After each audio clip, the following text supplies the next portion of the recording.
Monday, February 6, 2023, 6:30 p.m. City Council Room, all members of the council are present. Others include Laura Dogan, our city manager, and James Johnson, our clerk treasurer.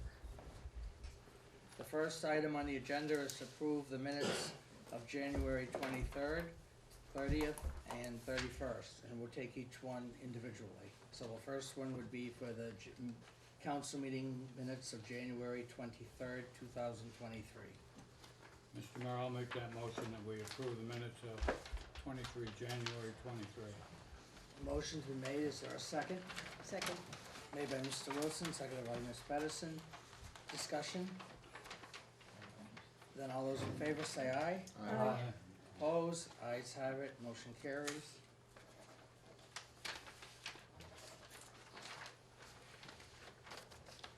The next will be to approve the special council meeting of January 30th, 2023. So moved. Motion made by Mr. Vashon, is there a second? Second. Second by Mr. Wilson, discussion on that. Hearing none, all those in favor say aye. Aye. Opposed? Ayes have it, motion carries.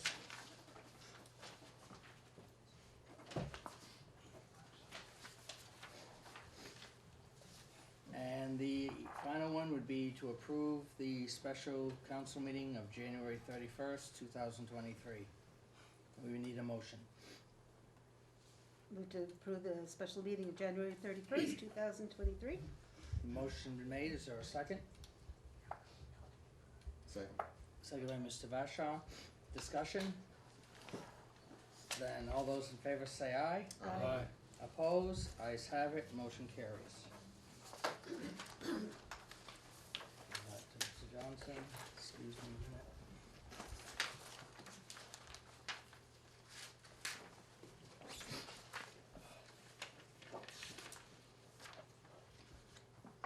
Okay, moving on. We move to comments by members of the public, and the first is Susan Watson, and all it says is follow-up. I'm Susan Watson. I'm a Newport resident living on Spruce Street. At the last meeting that I attended, I had printed out the agenda so I could follow along. When I got home, I saw a second sheet of paper in my printer, and I didn't realize there was the second page. The second page is the Newport City Council meeting participation guidelines. So I read that over, and I thought it's important that I come tonight and discuss it. Number 1 says, please be respectful of each other. Council members, city staff, and the public. When I read this, I see it's a two-way street. It means that we will be respectful of all you at the table, and you will be respectful of the people, of the public who voted you in when they come up and make comments. As I look around now, and as I have in the past, I see Chris being respectful of me, and I've seen Kevin in the past. But everybody else at the table, when I've seen someone get up and talk, they are looking down, they're either writing, they are reading, maybe they're doodling, I don't know. But to be respectful, you should be looking at the person who's giving the comments. They may have some good comments that you would like to follow up on.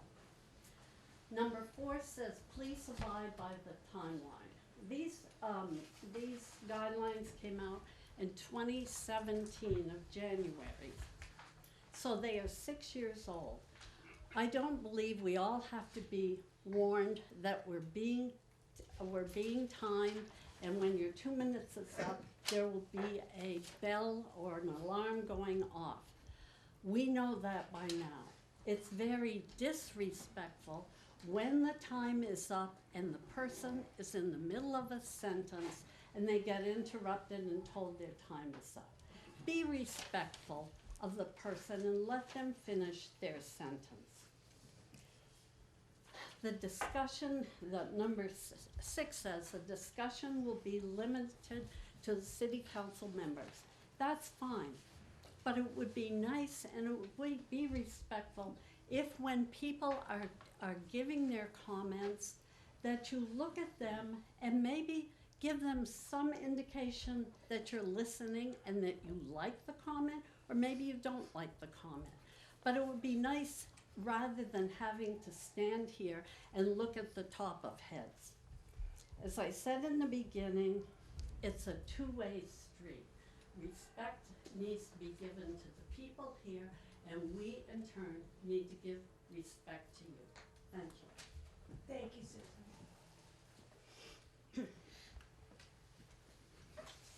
We have Pam Lads, and it says next council.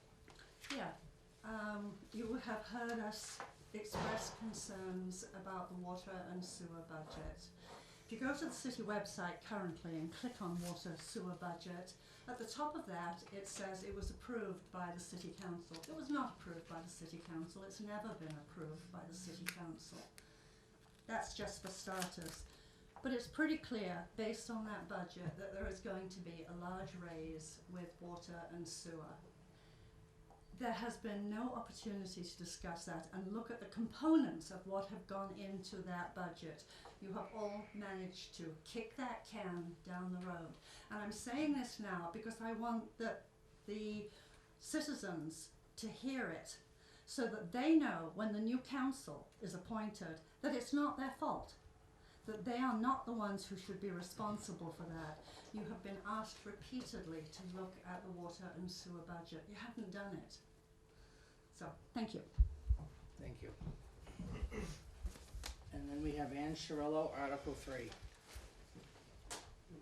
Yes, I promised I would come back and talk more about the budget, and I will in the future, but I had to take a break this time.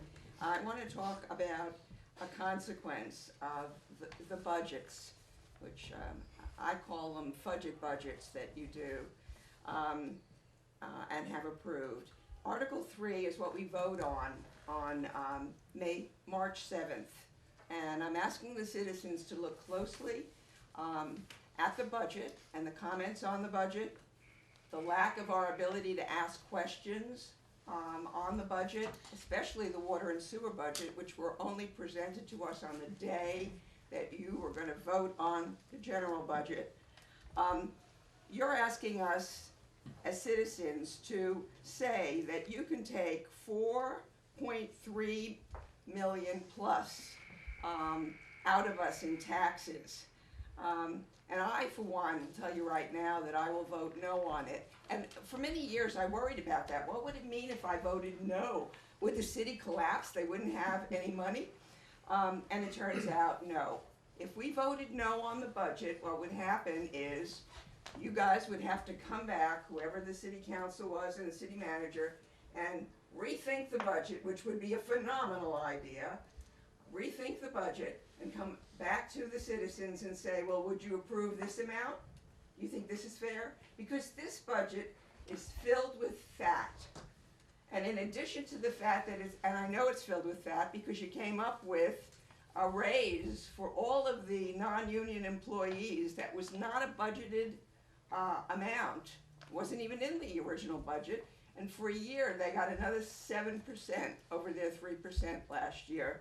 And there was no problem with finding that extra, whatever it was, $150,000 that paid all of those people. So there's fat in the budgets as they exist. And in addition, you shunt some of the cost of the salaries over into water and sewerage, and now our water and sewer rates are going up. So there's a lot of problems with the budget.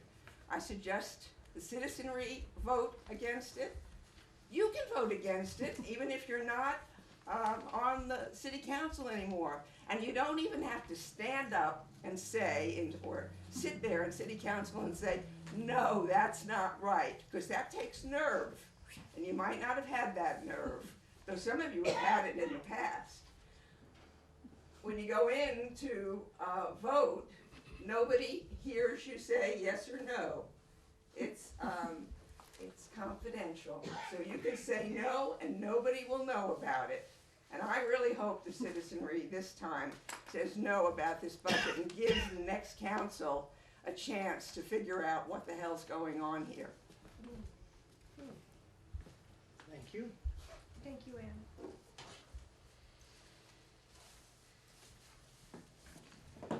just wanna make a comment, because at the last meeting, Ms. Sherrillo basically accused the city clerk treasurer, this city council, and the city manager, I had to re-listen to the tape, of performing illegal financial activities. She used the term illegal. I have the last 4 years' worth of audits. If the auditor had found anything illegal by this city council, it would have been flagged. We follow the letter of the law when it comes to financial accounting in the city of Newport. And so when you make the accusation that this council, the clerk treasurer, the city manager, and the department heads are doing illegal financial activity, that is completely rubbish, in my opinion. I have audits, this is just for the last 4 years. I've got them for 25 years since I've been on here. And they have found nothing wrong. No, I'm not letting you respond. I'm making a statement. I'm making a statement. No, I am the mayor still until March. And I know many of you will be dancing in the street when I'm gone. But I am running this meeting until March town meeting. And I just wanted to clear up the accusation of illegal activity, because the term was used illegal. I had to watch the YouTube video to make sure of it, and she said illegal. That is a lack of respect, Mr. Mayor. Excuse me, I'm done. I just wanted to clarify, I've got 26 years, 25 years of audits, and if the auditors found anything wrong, they would have brought it to our attention. So to accuse this council, clerk treasurer, and the city manager of illegal activity is rubbish, and I just wanted to clarify that. And so we're moving on. It is not fair not to let me respond to that. No, we're moving on. No, It goes both Mayor, ways, that's huh? wrong. We're moving on. The next item, Newport City Elementary School presentation, Aaron Larson.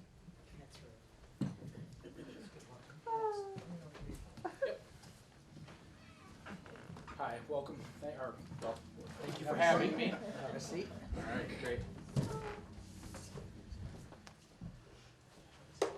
I appreciate the opportunity to come and do a little rundown of some of the things that are happening at Newport City Elementary School and how that pertains to our budget going forward.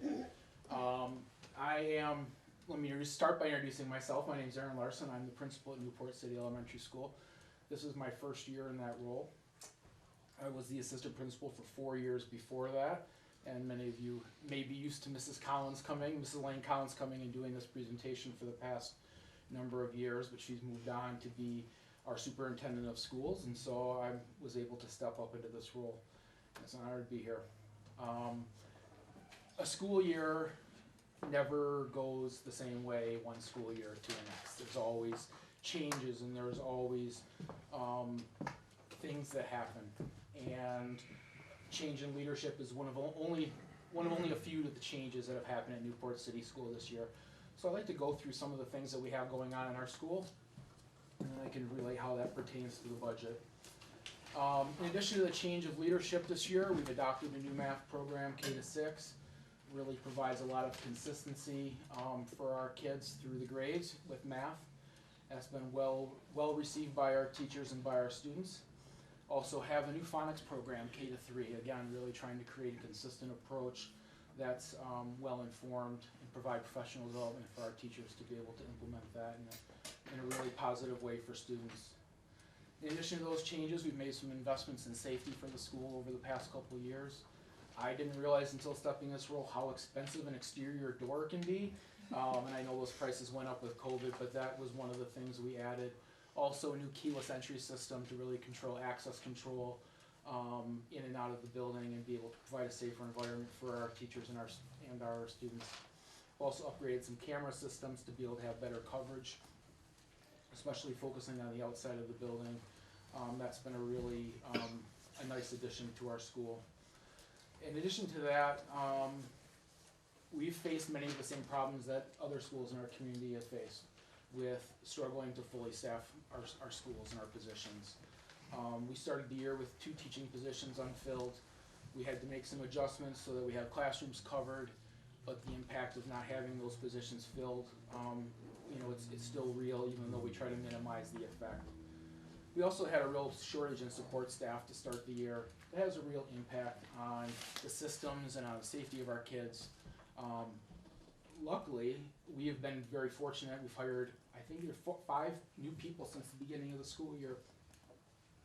That's something that many of the other schools in our area can't say. I attribute some of that to culture and some of it to just good luck in attracting people. But that's really helped stabilize our system and stabilize the things that we're doing at our school. We are still short a bus driver, and that has an impact on kids and families as well. Kids have to stay after school for a half hour longer. You know, that really has an impact on kids and families. So we're working hard to really try to remedy some of those solutions, you know, give a solution around some of those problems. We've been dealing with COVID like everyone else, but we're starting to see our way out of that. We've been able to do many things to invite the community back in. We've had community lunches, we've been able to invite parents and families and caregivers in. We've been able to have an open house that was really well attended. We've been able to have celebrations of learning where we actually can take time and celebrate the progress our kids are making. Some of those come in the form of concerts or art shows. Some of those comes in form of teachers inviting families back in. So it's been really great for us to be able to invite families and community members back into the building. But just with COVID being gone, that doesn't mean all the illnesses are gone. In December in particular, we were up around 20-30% of our students and staff were out. It's really hard when you have a staff where 20-30% of the staff is out on that day to really provide a safe environment where kids are still being pushed academically, but I feel really proud of our ability to make those adjustments, and I feel really proud of our staff for being able to do that. As many of you know, in a school, the staff is really the lifeblood of the system. They're really what keeps us going. They do the hard work with our kids every day. And when we think about some of the increases in our budget this year, we had new teacher and support staff collective bargaining agreements settled. And so there was an increase in the rate of pay for the staff in our building. Well deserved, and really helps us stay in that position where we're competitive in this area where we have job shortages and where we're dealing with issues of staff retention and recruitment. It's not just us, it's done as a supervisory union, but it really allows us to help take care of the people who are taking care of our children every day, and I think that's really important.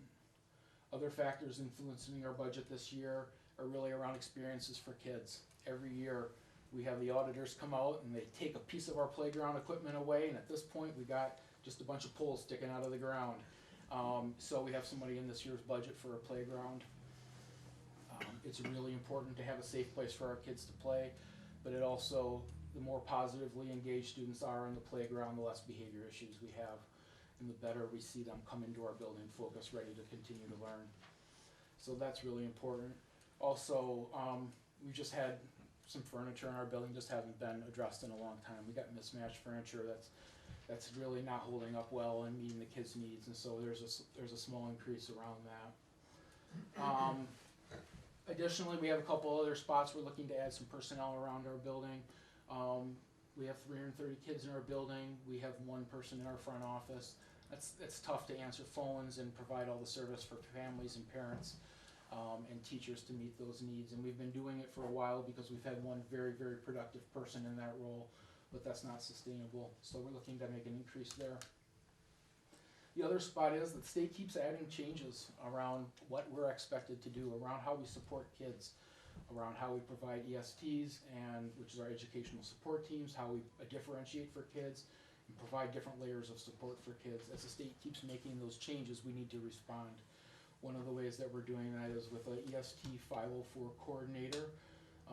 That's the school lingo. In lay terms, it's really someone to help us ensure that there's plans with a consistent focus around supporting students and differentiating students so that they're all having a meaningful experience during their time. We are coming to the end of some of our ESSER and COVID relief money. We get 1 more year of that, and I think our future budget really positions us in a way to keep some of those critical positions in place and be able to support our students. This year's total budget is $7,760,702, which is up 9.72%. After a decrease last year in the tax rate, This year we're looking at a 0.1248 increase in terms of what the school is responsible for. And that's higher than I think a lot of people would maybe like it to be, but I feel like we've worked really hard to have a responsible budget that meets the needs of our kids. Sometimes the tax rate is outside of what the school could control. Equalized pupil is down 15 for us. That tends to come and go, fluctuates a little bit as people move in and out, but they do pick a rate and stick with it, so that has an effect on the tax rate. And as I'm sure you all know, the common level of appraisal has really not been kind to us this year here, and that significant decrease in the common level of appraisal is really having an impact on the tax rate. Prior to those two factors, we are looking at a decrease in the school's impact on the tax rate. But again, those factors are not within the school's control when we're trying to assemble a budget. We have a school budget information meeting set for March 1st at 6 o'clock at the school library. All are welcome to attend, and that will be a time where we'll present a more in-depth presentation of the budget and be able to field questions specifically around the budget and the choices that are made, and the school board will be there, and administration will be present as well. So I just want to say thank you for the time to be able to come and talk to you. Thank you for your support of Newport City Elementary School and the work that we're doing on behalf of the children of this community. I'm really proud of the work that we do on behalf of our students and children in this community and the way that we support families. And I'd like to especially thank our staff and our school board for the support and for the work that they do. Thank you.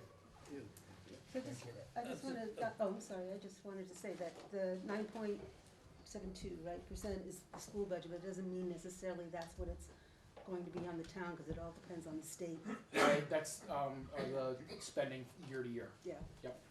What's the class sizes? Well, it really varies greatly. Vary per grade level? Yeah, by grade level. We have 3 classrooms at each grade level. Right. Kindergarten through 6. Preschool we have 2. It's different because one's a half day, one's an extended day program, so it's a little different to express. But yeah, the class sizes are they're not big, but in the same sense, we have a very high rate of special ed population. We have a very high rate of low-income students and stuff, and sometimes that's a factor in deciding whether it's better to have a smaller class size versus have the same number of people, but then have more interventionists or more supports coming into the room. So certainly those are always factors we consider. And in the grand scheme of things, the school board doesn't have a lot of control over a lot of the finances. That's controlled by the state of Vermont. I bet the school board, so I look at it with a member, you probably only have, what, 10% or 15% of your budget that you can actually control. Yeah. The rest of it is the state of Vermont and with what they choose to do. And I know that makes it extremely difficult for school budgets. And more we're responding to things that are put in place at the state level, and we need to meet those standards, and so we do the best we can, and sometimes that means being really creative and shifting around how we meet those needs. Right. Okay, very good. Any questions from council? All right. Mr. Roy from the new paper? Yes, Mr. Mayor, Chris Roy, Newport Daily. What is the budget this year, and what is the increase, what is the percentile increase? I wrote a number down there. Yep, I'm going back to my notes just to get it right. 7,760,702. 9.72. 9.72 increase? Increase in new money, yep. Do you have an extra copy that you can provide, email to me, either this evening or in the morning? Of what? Well, no, you're not, just so I like to see the numbers in front of me. Yeah, I can send the numbers to you, yeah. It's the same numbers that I just stated, but yeah. No, I know, but I like to physically see it, that's okay. Great. Also, just invite anyone who has questions to come to our meeting on. Well, but I do know playground equipment's not cheap either. It's not cheap. I know that the people in this room do understand that. Yeah. So. Bit of tire in the swing. Yeah. Or Right. the old Peter Totter. That didn't pass inspection either. So. All right. Well, All right. thank you. Thank you, everyone. Thank you.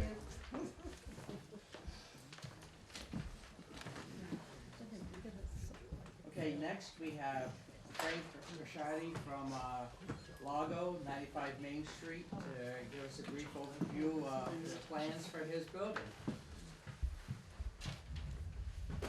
Frank Ricciardi, Lago Trattoria, we own 95 Main Street, the corner clock building. We're looking to provide low to medium housing above the restaurant, between 3 to 4 apartments, single bedroom, 1 2-bedroom apartment. Also do facade work, update some of the front of the building, possibly the windows. Put a second egress outside the back of the building for tenants to be able to go upstairs from the back of the building, so they won't have to be using the front. Also, we're gonna reconfigure Lago and provide a couple more small retail spots in the first floor of the building, and provide jobs as well. So, in short, that's basically what we're looking to do, is provide some housing, which is needed in the area, as well as some more retail spots on Main Street and some more jobs. You've been in contact with ACCD, I believe. Yes. With the funding source for Yep. part of the project. Yep, absolutely. I think that's ARPA money that's, I don't know if it's ARPA, it's some pool of money fund, that, some pool. I can't remember the exact terminology or phraseology for the way, the funds you're gonna access, but Yep. it ideally fits what you wanna do with the housing. Since Absolutely. we know housing is a vital shortage Absolutely. in not just Newport, but all over the state. Yeah, absolutely, all over the state, and where we've had trouble through the years trying to keep it rented as, for businesses, hard to have second floor businesses. We're looking to change our view on things and provide Yeah, more medium to low income housing. Yeah. I believe it's, the way we have it configured right now would be 3 to 4 single bedroom apartments, and then 1 2-bedroom apartment upstairs.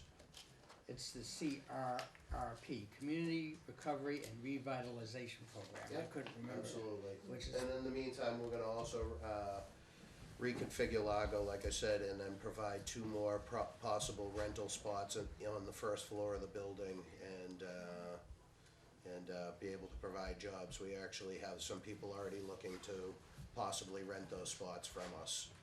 So we're kind of moving ahead, but now moving backwards and just kind of announcing what we're gonna do, but we think it's a good project, and we think that, like I say, providing housing around here is definitely needed.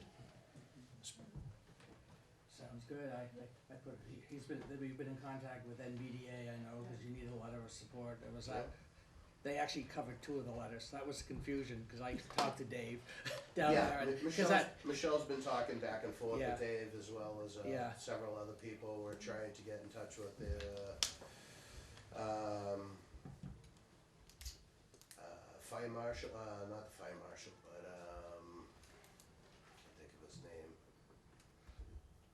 And so he can look over the project, and basically, so we can run everything by him before we go ahead and start breaking ground or moving too far ahead on it. But we're also looking to, update the front of the building, do some facade work, clean it up, clean the back of the building up, and like I say, build a second egress. So the tenants won't have to go through the front of the building all the time. And there's a lot of other programs for downtown. Like, I know, for example, I don't know if there'd be restrictions, but being a designated downtown, they can recoup the sales tax cost. That's Mhm. one thing that you can recoup, and there's several other things, so. Yep. It's a great project for downtown. Thank you, Great. thank you. Yes, you've been downtown a long time, you stuck with Newport for a lot of years, and it's nice to see the flexibility. and- 22 years, Michelle and I have done our part, and, Yeah. try and keep things alive and keep it a nice corner, and, plant flowers and make everything beautiful and put our best foot forward. So, we're looking to do the same thing again. Well, hope it all goes well and doesn't get too bogged down with all the stuff and things that get bogged down. Thank you. So you're at it, and thank you for. Any other questions Any about it? questions from council members other than?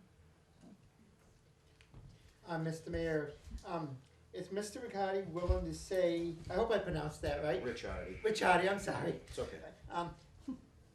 Are you willing to say, may I ask him, are you willing to say how much the project is gonna cost, or do you have an estimate yet, or? No idea. We're working on everything now. But, Mr. Mayor, part of the project's gonna be covered by these funds? Well, I don't know. if he's successful, it's competitive, so he has to apply like everyone else, Absolutely. but the key thing is, the one big positive is the housing aspect, because that's, And laying, right, you're at the stage now, laying the groundwork for moving forward on it. And so all the commercial properties, Mr. Mayor, are gonna be converted into residential, there won't be any more commercial property at all? No, the whole first floor is commercial. No, I'm sorry, the second floor. It won't be commercial anymore. Yeah. There's no need for it. Yeah. There's vacancies of first floor commercial on Main Street now, let alone Yeah. second floor. It's too hard. We've been at it Sure. I've owned the building for 18 years. And to keep it rented upstairs is a nightmare. Thank you. alright, thank you for coming. Thank you, appreciate it. Frank,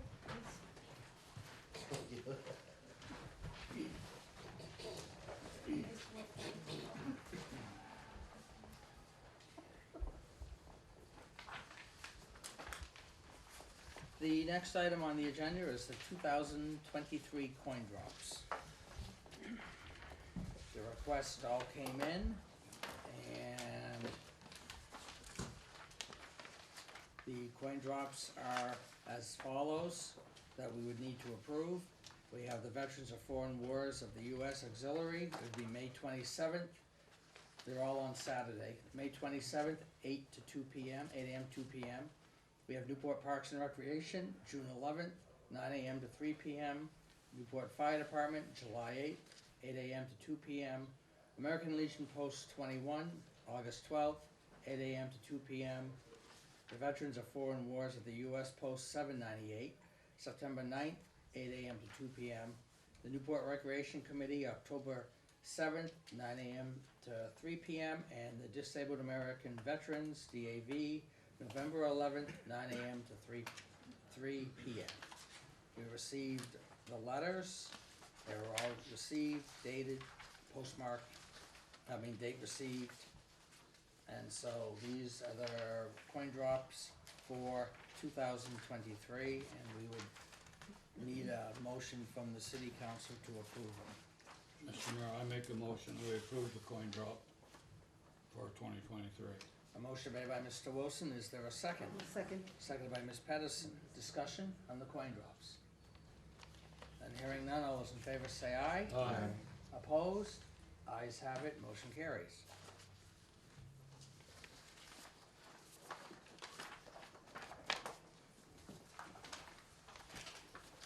Okay, the next item is the 2023 parade request. We received a memo from the recreation director there were 5 parade permit requests for 2023. The municipal budget supports and funds up to $1,000 for 4 seasonal requests. Any other approved parties above the 4 must be funded by the requester. Deviations from the parade route outside the standard course or who require additional support will be responsible for paying all expenses incurred after the $1,000 allowance. Parades hosted by city departments are given priority, followed by preference for parades that are scheduled by season, ideally 1 parade for each season. This does not include organized walks or processions that use the bike path or do not interrupt the flow of traffic beyond the crosswalk areas. Requests to be submitted between January 1st and January 31st of the year in which the parade is requested to be held. Parades are defined as well-advertised, organized, coordinated processions of parade participants such as floats, animals, people, marching bands, performers, etc., and must have a registration process that accounts for the number of participants who is provided to the city 3 days prior to the event so that the appropriate safety measures can be planned. The following are the requested permits. First, Memorial Day Parade to Gardner Park. This would be on May 29th, 2023. The request was submitted on January 1st. The next parade would be NEK Pride Celebration Parade, June 25th. The NEK Rainbow Coalition submitted it on January 1st. The next one is the Vermont State Firefighters Association Convention Parade. That would be August 6th, 2023, and the City of Newport Fire Department submitted it on January 3rd. The next parade request was Light Up the Night Parade, and that's December 2nd, 2023. And the City of Newport submitted it on January 1st, 2023. And the fifth request is Kingdom Swim March. That would be July 28th, 2023, and that was submitted January 27th.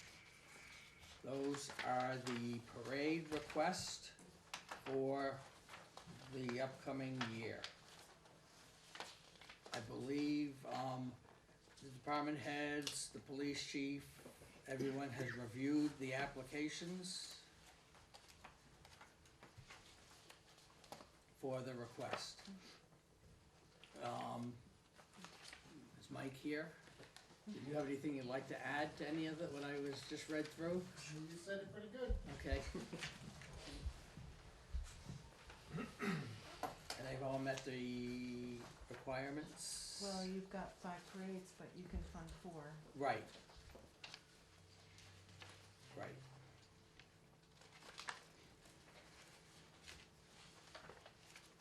Okay.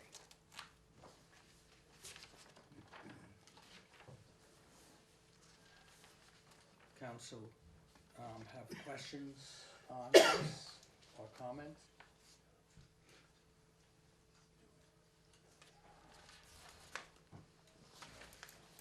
So 3 of these parades are city sponsored or? So they would get preference over That's correct. everyone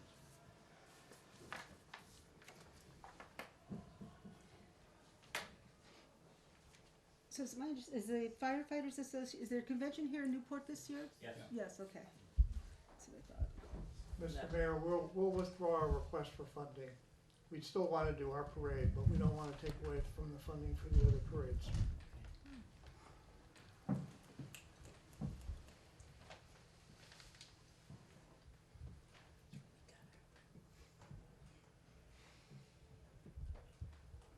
Okay.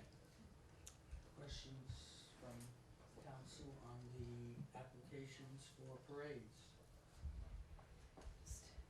Memorial Day is established, that's been going on forever. Firefighters is the first time, and Light Up the Parade's been going on for a long time, so.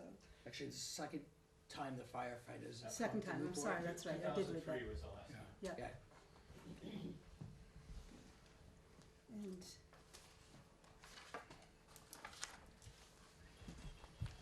so we can fund the 4 that are left if we choose to.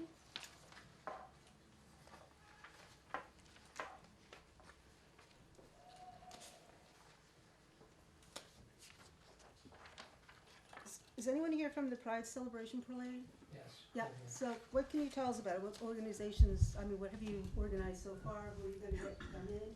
So it's Well- kinda like concrete at this point. Yeah, can we speak from here, or do you want to start there? Unless you wanna come up. If you want us to.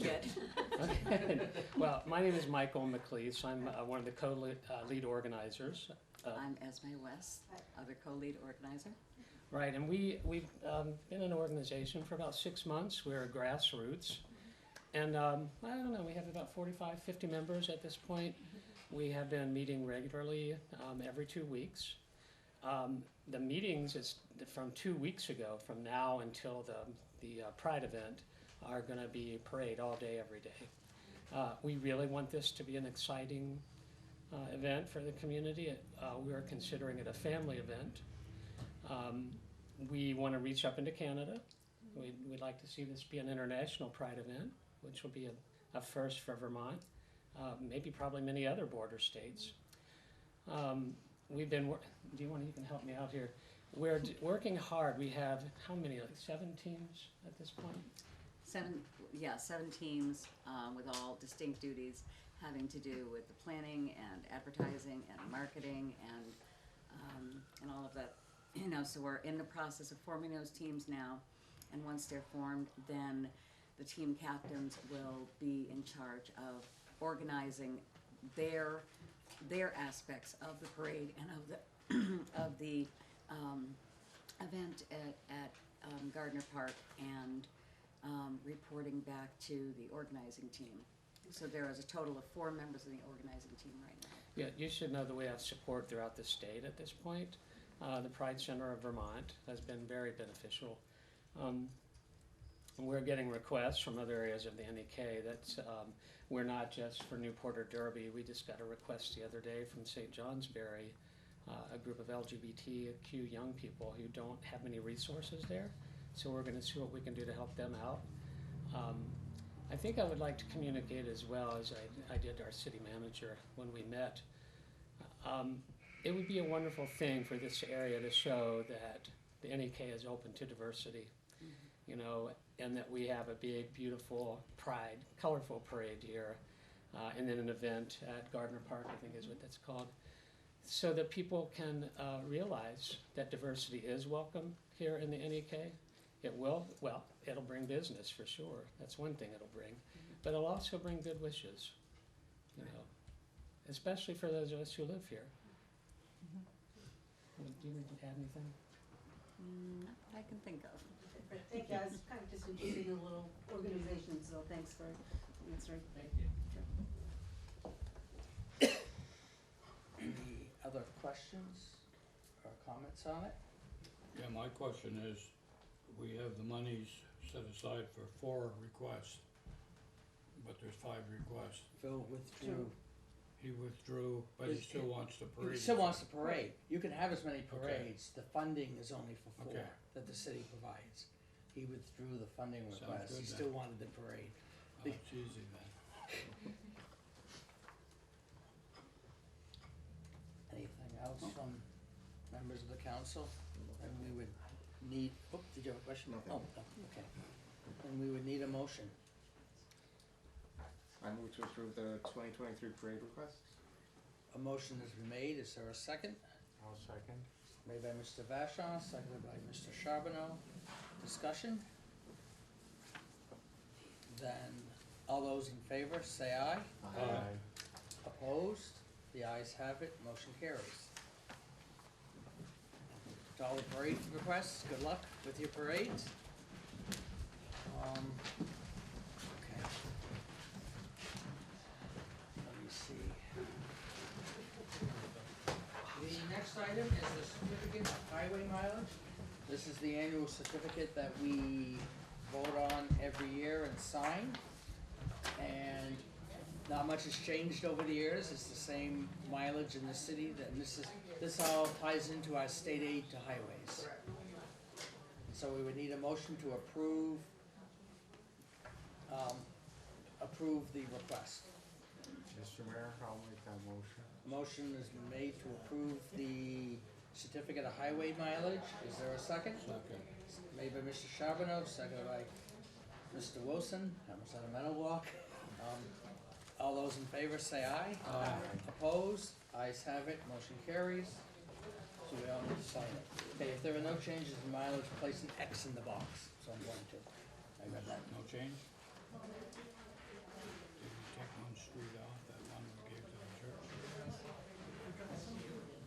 There's no changes in the mileage, right? Okay.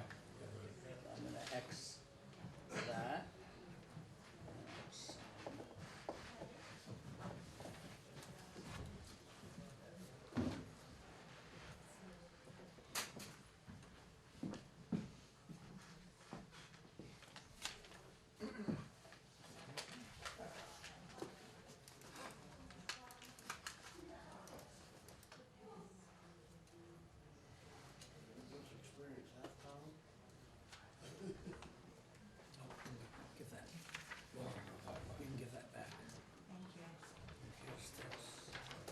Oh, no, you, Nope, you I need, need to sign it? you both need to I sign was just it. gonna pass it along. No, you both need to.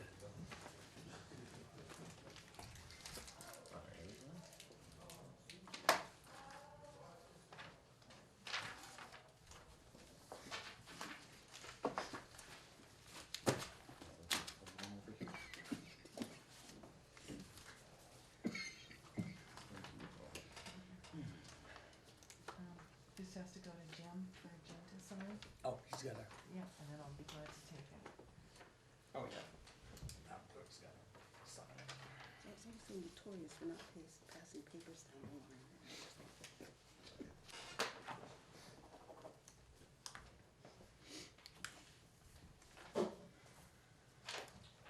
Okay. Thank you.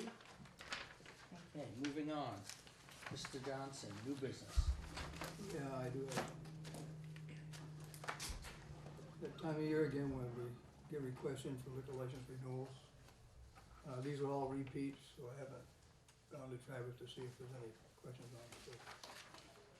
We got one from Caledonia Spirits, that is for a, special event at the East Side Restaurant. They've done this before several times. It's a wine tasting, I think. I've got one, it needs a license for a tobacco substitute permit, that's for NEK vapor on the east side. And I've got three from Cumberland Farms, one is for alcohol, one is for tobacco, and one is for the tobacco substitute. So, I don't get the licenses where you have to go down through and sign all these things. It's all done electronically, they apply electronically. What's tobacco substitute, chief? Vape. Vaping, is it vaping? Yeah. Oh, okay, vape, okay. Yeah, so it must be Cumberland Farms is getting into that business too, I guess. Okay. So I just need approval for those, A motion? yeah, a motion for those. And I'll make that motion to approve the licenses.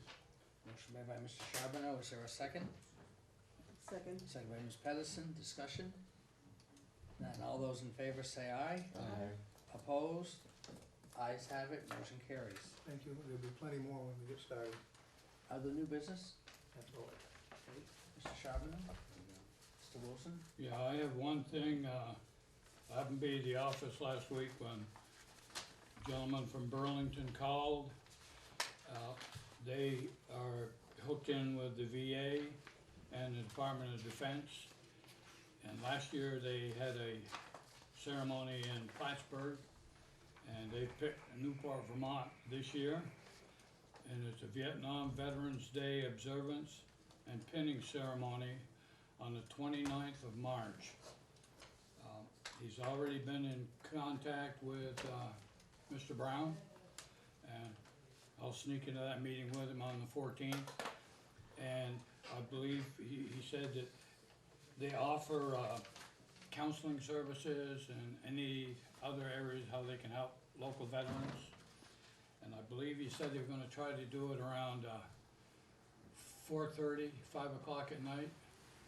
I don't think he's locked down the time. Okay, but that way, although most of the Vietnam veterans are, they're all retired anyways if they're still alive. So, time is not, but he's gonna come here, and I suggested he gets in contact with both the clubs.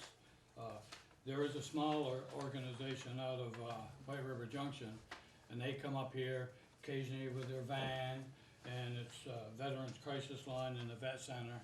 But this is actually the leader of the group in Burlington wanting to do the ceremony here. So that's just a heads up that What's the date of that? Hmm? Did you say the date was? 29th of March. For the observance of, actually, says here that Congress in 2017, Congress established March 29th as the Vietnam Veterans Day in perpetuity, forever. And that's all I had under new business. Okay. I don't have any new business. Any new business? No, thank you. Any new business? Okay. Mr. Johnson, old business. No. Mr. Charbonneau? No, thank you. Mr. Wilson? No. The only old business but Mr. Wilson, he brought up the Vietnam Veterans Observance. Are we gonna have the Purple Heart City signs installed this spring? Yes. That was a nice ceremony last summer at the park, even though it was about 95, it was still a nice, It was very nice. very nice. So they'll be installed this spring, very good. He made me think of it when he was doing that, Yeah. okay. I don't have any other old business? No, Old thank you. business? No, thank you. Old business, I okay. I just mentioned one thing, when Pam asked me about that earlier. She says you have people requesting absentee ballots, but I don't get those ballots in from LHS until around the 15th. They have to be here by the 15th of February. They can apply now, but they won't get a ballot until after the 15th. And they can bring them in anytime up through election day. So if anybody asks you again, that's the answer. That's it. All right. The next city council meeting will, well, I'm gonna do I'll do that first so people don't have to hang around. The next city council meeting will be Monday, February 27th, 2023, 6:30 PM here. And now we need a motion to go on executive session to discuss labor relations, 1 VSA 313A1. I move to find the premature general public knowledge of the subject of the executive session will clearly place the city at a substantial disadvantage by disclosing its negotiation strategy. So motion's been made, is there a second? Second. Made by Mr. Vashon, seconded by Mr. Wilson. Discussion on that motion? Then all those in favor say aye. Aye. Opposed? Ayes have it, motion carries. I move that we enter an executive session discuss labor relations under the provision of 1 BSA 313A1 and invite the city manager, police chief, and city clerk to join. A motion's been made, is there a second? Second. It's made by Mr. Vashon, seconded by Ms. Pedersen. Discussion? And all those in favor say aye. Aye. Opposed? Ayes have it.